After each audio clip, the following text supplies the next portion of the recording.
Evening everyone, welcome back to my channel. कैसे हैं आप सब लोग? होपफुली आप लोगों की प्रिपरेशंस बहुत अच्छी चल रही होंगी फॉर DSSB।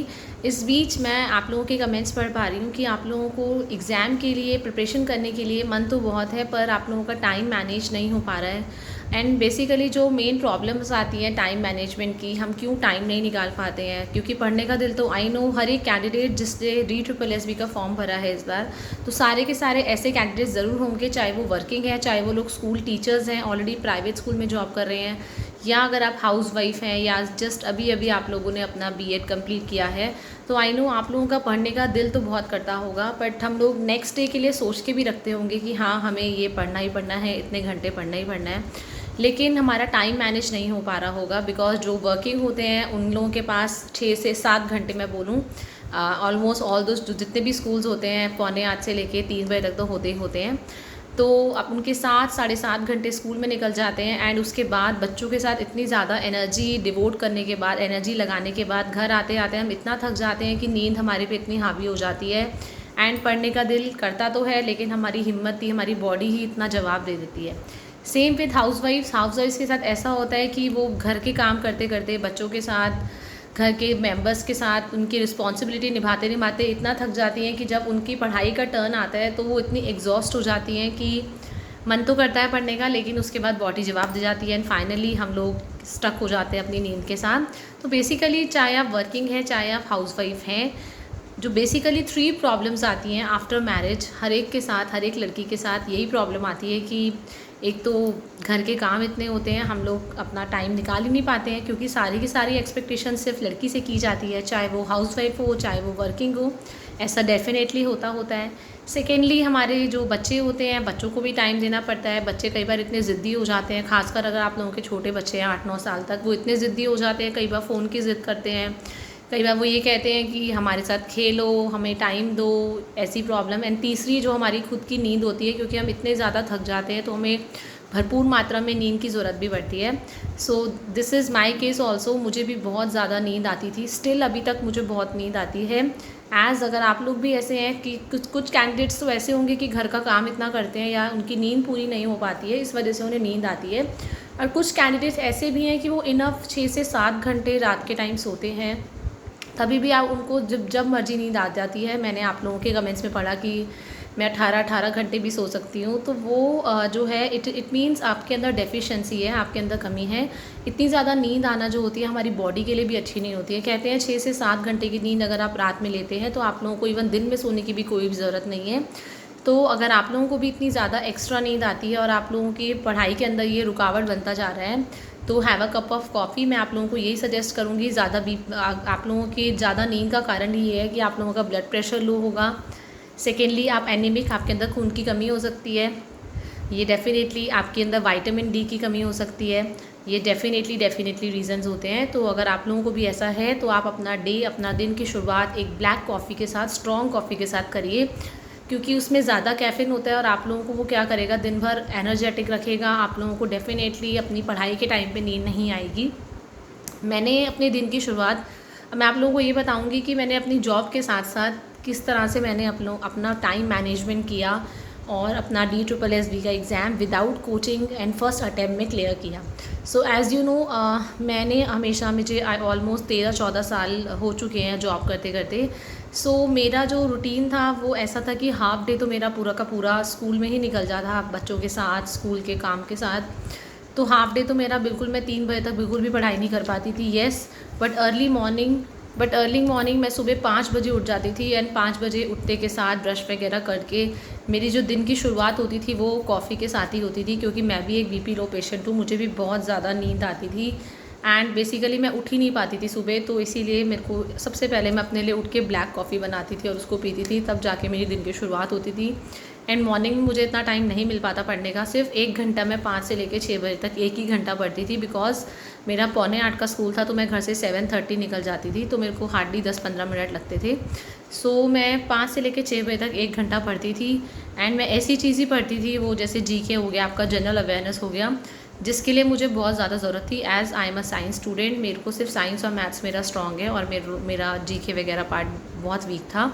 तो मैं अर्ली मॉर्निंग 1 घंटा अपनी जनरल अवेयरनेस को देती थी और उसको रेगुलरली मैं पढ़ती थी ऑन द रेगुलर बेसिस। मेरा वो 1 घंटा उसी में जाता था। एंड उसके बाद 6 बजे मैं लोगों को मुझे यही होता था कि मुझे अपना ब्रेकफास्ट बनाना होता था। मैं अपना ब्रेकफास्ट बना के अपना टिफ़िन लंच पैक करके 7:30 घर से निकल जाती थी। एंड फिर 2:45 से लेके मेरा 2:15 तक स्कूल होता था और ऑलमोस्ट मेरे को 2:30 3 घर पहुँचते पहुँचते हो जाते थे। एंड घर पहुँचते पहुँचते इतना आप बिलीव नहीं करेंगे, इतनी ज़्यादा थकावट हो जाती थी। अब जो अगर स्कूल टीचर्स हैं उन लोगों को डेफिनेटली पता होगा कि घर पहुँचते पहुँचते इतनी थकावट हो जाती थी कि बस मुझे सिर्फ बेड दिख रहा होता था कि मुझे मेरा बेड मिल जाए और मैं सो जाऊँ, भले ही मुझे कुछ खाना मिले ना मिले। बट आते ही मैं अपने कपड़े वगैरह बदल के, मेरी मदर इन लॉ, क्योंकि मैं लेट आती थी तो मेरी मदर इन लॉ मेरे लिए लंच बना के हमेशा रखती थी, मेरे फादर इन लॉ के लिए, मेरे लिए। तो मैं दिन में आके खाना वाना खा के, मतलब मेरा टारगेट ऐसा होता था कि मुझे 3:30 तक किसी भी कंडीशन में सोना होता था। 2:45 घर पहुँच के मेरा बस, मैं एकदम, बोलते हैं ना कि क्लॉक की तरह टाइम जैसे घड़ी काम करती है, मैं बहुत फास्ट, क्योंकि मुझे स्ट्रेस होता था जितना ज़्यादा जल्दी मैं सोऊंगी उतना जल्दी उठूंगी उतना मैं पढ़ने के लिए बैठूंगी। आई मीन फॉर्म भरने के बाद DSSB के 24 घंटे मेरे दिमाग में सिर्फ यही घूमता रहता था कि मुझे पढ़ाई करनी है, पढ़ाई करनी है, पढ़ाई करनी है। इवन सपने में भी यही आता रहता था कि मुझे पढ़ाई करनी है, पढ़ाई करनी है। मैं आप लोगों को भी यही बोलूँगी, अपनी बुक्स को हमेशा आसपास रखिए ताकि आपको वो रिमाइंडर देते रहे कि येस हम तुम्हारा वेट कर रही हैं, कब तुम हमें ओपन करोगे और तुम पढ़ाई करोगे।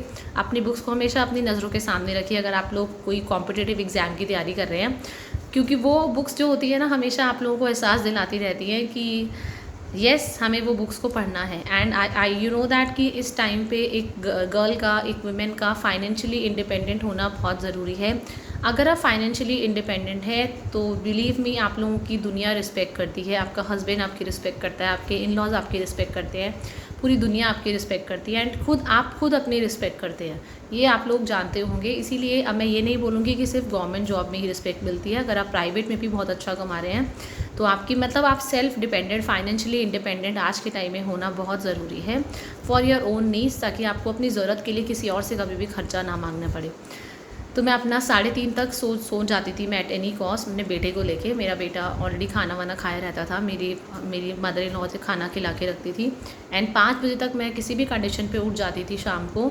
हालांकि उठने में बहुत प्रॉब्लम होती थी क्योंकि BP जब डाउन होता था तो जब नींद सोती थी तो मेरे को नींद आती रहती थी, बट फिर मैं उससे लड़ाई करती थी। एंड 5 बजे उठ के मैं फटाफट सबके लिए चाय बनाती थी, अपने सास ससुर को चाय दे के अपने लिए लेके, मेरा बेटा सोया रहता था 6 बजे तक, और मैं पढ़ने बैठ जाती थी। एंड 5 से लेके आप मानोगे 5:15 तक मैं 5:15 बजे तक मैं फ्री होके चाय वगैरह से मैं 7 बजे तक कंटिन्यूसली पढ़ाई करती थी बिना रुके।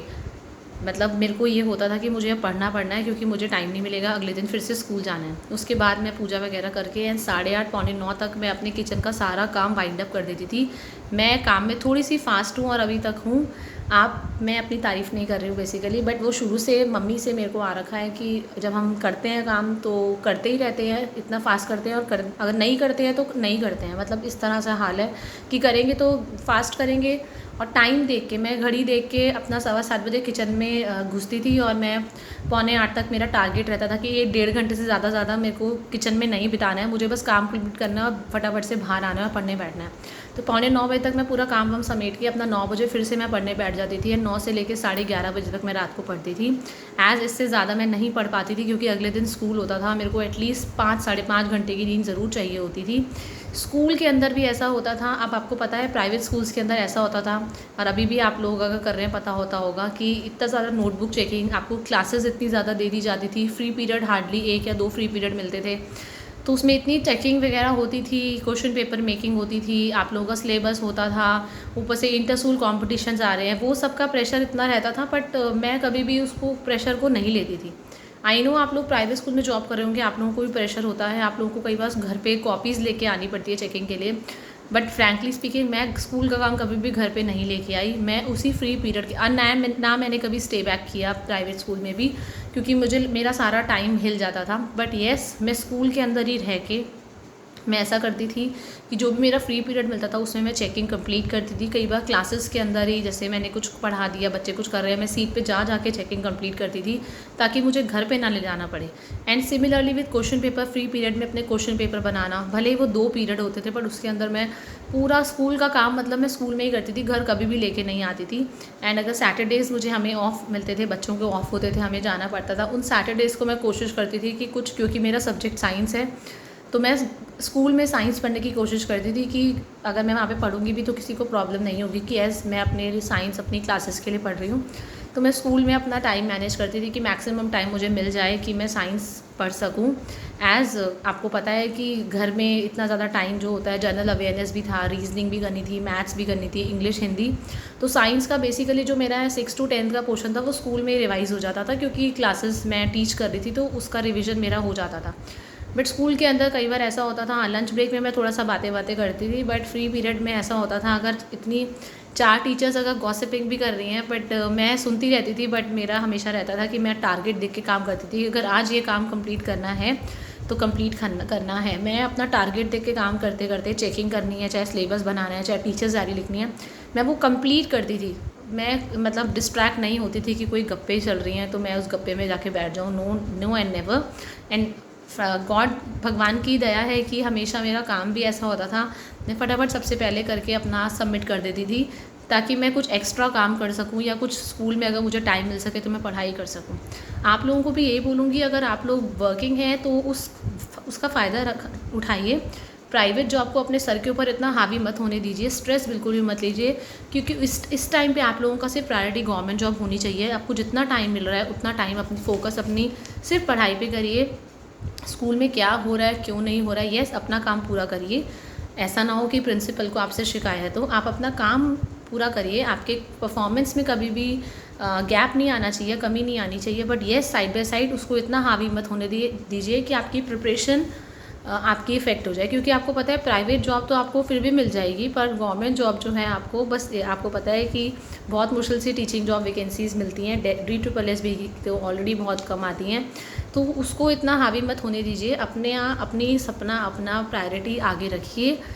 गवर्नमेंट जॉब आपको पता है बार बार नहीं मिलेगी, प्राइवेट जॉब तभी भी मिल जाएगी। इवन मेरा उस टाइम पे इस तरह से भी मन होता था, मैंने घर में बात भी की थी कि मेरा जॉब करने का, प्राइवेट जॉब करने का बिल्कुल दिल नहीं करता। अगर मैं मतलब बीच में मेरे मन में ख्याल आया था कि अगर मैं प्राइवेट स्कूल छोड़ दूँ तो मैं आराम से एग्ज़ाम क्रैक कर लूँगी, बट क्योंकि फाइनेंशियल कंडीशन इतनी अच्छी नहीं थी, मुझे जॉब की ज़रूरत भी थी, स्कूल बहुत अच्छा था, मेरे घर के पास था, तो मैंने जॉब नहीं छोड़ी। जॉब के साथ साथ मैंने पढ़ाई करी एंड एग्ज़ाम को क्लियर भी करा, कोचिंग के बिना किया। कोचिंग भी मेरे पास ऑप्शन था, मैं कोचिंग ले सकती थी, बट बिलीव मी, मेरे को कोचिंग में जब मैंने थोड़े से एक्स्ट्रा क्लासेस वगैरह देखी तो मुझे ऐसा लगा नहीं, क्योंकि यूट्यूब पे इतनी सारी फ्री क्लासेस थी, रीजनिंग का चैनल था, जीके भी था, आपका मैथ्स था, हिंदी था, इंग्लिश था, तो मुझे लगा कि ये तो मुझे फ्री की ऑनलाइन कोचिंग मिल रही है और साइंस सब्जेक्ट मेरा स्ट्रॉन्ग है, तो मुझे नहीं लगता है कि मेरे को कोचिंग की ज़रूरत है, क्योंकि कोचिंग के अंदर भी इतना टाइम डिवोट करना पड़ता है, तो मैं सेल्फ स्टडी कब करूँगी।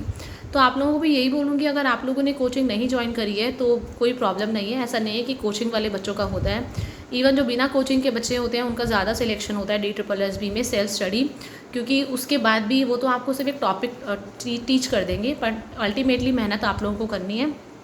कोचिंग बेसिकली उन बच्चों के लिए जिनका जो मैथ्स होता है बहुत वीक है, रीजनिंग के क्वेश्चन सॉल्व करने नहीं आते, उनका अपना पर्सनल साइंस है, मैथ्स है, जो पेपर 2 है उनका वो बहुत वीक है, उन लोगों को ज़रूरत पड़ती है कोचिंग की। और कोचिंग अगर लेनी होती है तो वो 6 महीने पहले से लेनी पड़ती है मीन्स तभी वो सक्सेसफुल होती है, क्योंकि इस टाइम पे अगर आप कोचिंग लेंगे तो वो तो अपनी आपको क्लासेस फेंक देंगे कि लो सारी क्लासेस दे देंगे, पर आपके पास इतना टाइम नहीं होगा, तो आप उसी टेंशन में फंस जाएंगे। तो इसीलिए अपनी सेल्फ स्टडी पे ध्यान दीजिए, अपने टाइम को मैनेज करिए। जब जब नींद आ रही है अपने पास डार्क चॉकलेट रखिए, कॉफ़ी रखिए, अगर गर्मी ज़्यादा है तो आप कोल्ड कॉफ़ी पी सकते हैं, बट आप लोगों का बीपी जब शूटअप करेगा, नींद नहीं आएगी, कोई बात नहीं, आपको थोड़ा सा मैनेज करना पड़ेगा। बट स्कूल जॉब के साथ, प्राइवेट जॉब के साथ भी पढ़ाई हो सकती है। बस हाँ, 6 घंटे जहाँ बच्चे 14 घंटे पढ़ रहे हैं, आप ऐसा मत सोचिए। जो हाउसवाइफ भी बहुत सारी रिस्पॉन्सिबिलिटी से घिरी होती हैं, बच्चा भी होता है, घर का काम होता है, जिस टाइम पे आप 6-7 घंटे अपना स्कूल जॉब कर रहे होते हैं, उस टाइम पे हाउसवाइफ जो होती है 8-7-8 घंटे अपने घर का काम कर रही होती हैं। तो ऐसा नहीं है, टाइम वही इक्वल पड़ जाता है। तो इसीलिए चाहे आप वर्किंग है चाहे हाउसवाइफ हैं, डेफिनेटली अपनी पढ़ाई पे पूरा फोकस करिए, जितना टाइम आप डिवोट कर सकते हैं दीजिए। एंड घंटे मत कैलकुलेट करिए कि मैं 8 घंटे पढ़ती थी या मैं 10 घंटे पढ़ती थी। मैंने बताया ना, ये आपके दिमाग पे डिपेंड करता है, क्योंकि आप लोगों ने ज़रूर वीडियोज़ देखी होंगी कि मैं सुबह 3:30 से लेके रात को 11 बजे तक पढ़ाई कर रही हूँ। ऐसा कोई भी नहीं है 3:30 बजे से 11 बजे तक पढ़ाई करता रहेगा, बीच बीच में बहुत सारी रिस्पॉन्सिबिलिटीज़ आती हैं। तो मैं बेसिकली बोलना ये चाहती हूँ, घंटे मैटर नहीं करते, आपको कितना समझ में आया, आपका दिमाग कितना चलता है, वो मैटर करता है। अब एक बच्चा 10 घंटे पढ़ रहा है सुबह से लेकर रात तक, और 10 घंटे के अंदर 10 टॉपिक भी कंप्लीट नहीं कर पा रहा है, 10 चैप्टर भी कंप्लीट नहीं कर पा रहा। और एक बच्चा जिसका दिमाग अच्छा है, वो 6 घंटे पढ़ रहा है और 6 घंटे के अंदर 10 टॉपिक कंप्लीट कर रहा है। तो ज़्यादा बेटर कौन क्या हुआ, 6 घंटे वाला बच्चा। तो ऐसा नहीं है, घंटे मैटर नहीं करते, आपने कितने घंटे दिए। मैटर ये करता है कि आप लोगों ने कितना समझा, कितने टॉपिक्स को कवर किया। एज़ वी नो कि क्वालिटी जो होती है, it is always better than quantity. आप लोगों ने सुना होगा कि क्वालिटी हमेशा मैटर करती है क्वांटिटी से ज़्यादा। इसलिए अपने आप को डीमोटिवेट बिल्कुल मत करिए कि हम पढ़ नहीं पा रहे हैं। नो, पढ़िए, जितना पढ़ सकते हैं पढ़िए, मैक्सिमम पढ़िए, टाइम निकाल के पढ़िए।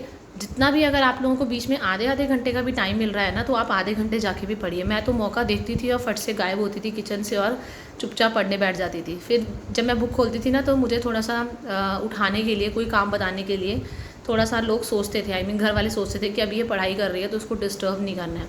तो आई नो कि सारे फैमिली मेम्बर्स ऐसे नहीं होते हैं, कुछ के घर में तो ऐसी प्रॉब्लम होती है कि जैसी बुक खुलती है तो सास ससुर इतना चिढ़ जाते हैं कि वो जान के काम बताने लग जाते हैं कि अब ये काम कर दो, ये काम कर दो। तो कोई बात नहीं, इन सारे चैलेंजेस को उभर के आपको अपना एग्ज़ाम को पास करना है।